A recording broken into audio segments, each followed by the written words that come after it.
राज्यातील शेतकरी बांधवांना 2 लाख रुपयांपर्यंत कर्जमाफी मिळवून देणाऱ्या पुण्यश्लोक अहिल्यादेवी होळकर शेतकरी कर्जमुक्ती योजनेला आज मुख्यमंत्री देवेंद्र फडणवीस यांच्या अध्यक्षतेखालील राज्य मंत्रिमंडळाच्या बैठकीत मंजुरी देण्यात आली।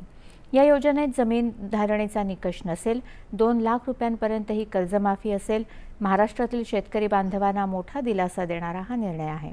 या योजनेत कर्जमुक्ती, एक वेळ समझोता आणि प्रोत्साहनपर लाभ असे 3 घटक केल्यानं राज्यातील बहुतांश शेतकरी बांधवांना याचा लाभ होणार आहे।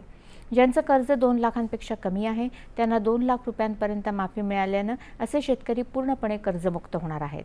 ज्यांचं कर्ज 2 लाखांपेक्षा अधिक आहे त्या शेतकऱ्यांना 2 लाखांवरील थकबाकी 31 मार्च 2027 पूर्वी भरल्यास मुदत देण्यात येईल। त्यांच्या खात्यातही 2 लाख रुपये शासन जमा करणार आहे। याशिवाय प्रोत्साहनपर लाभ योजनेत कर्जाची नियमित परतफेड करणाऱ्या शेतकऱ्यांना अधिकाधिक 50,000 रुपयांपर्यंत प्रोत्साहन अनुदान मिळणार आहे। या योजनेसाठी राजकीय पदाधिकारी, सरकारी कर्मचारी आणि प्राप्त व्यक्ती, सहकारी संस्थांचे 25,000 रुपयांहून अधिक वेतन असणारे अधिकारी कर्मचारी पात्र नसतील। या योजनेच्या अंमलबजावणीसाठी राज्याच्या मुख्य सचिवांच्या अध्यक्षतेखाली उच्चस्तरीय समिती काम करेल। ही योजना राष्ट्रीयकृत बँका, खासगी बँका, प्रादेशिक ग्रामीण बँका, जिल्हा मध्यवर्ती सहकारी बँकांकडून घेतलेल्या कर्जासाठी तसंच प्राथमिक कृषी पतपुरवठा सहकारी संस्थांनी त्यांच्या स्वतःच्या निधीतून वितरित केलेल्या कर्जांना देखील लागू राहील।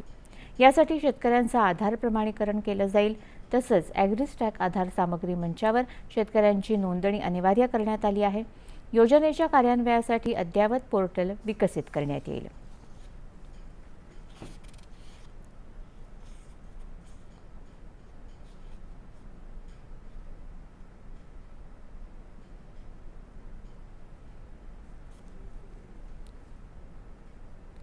राज्यातील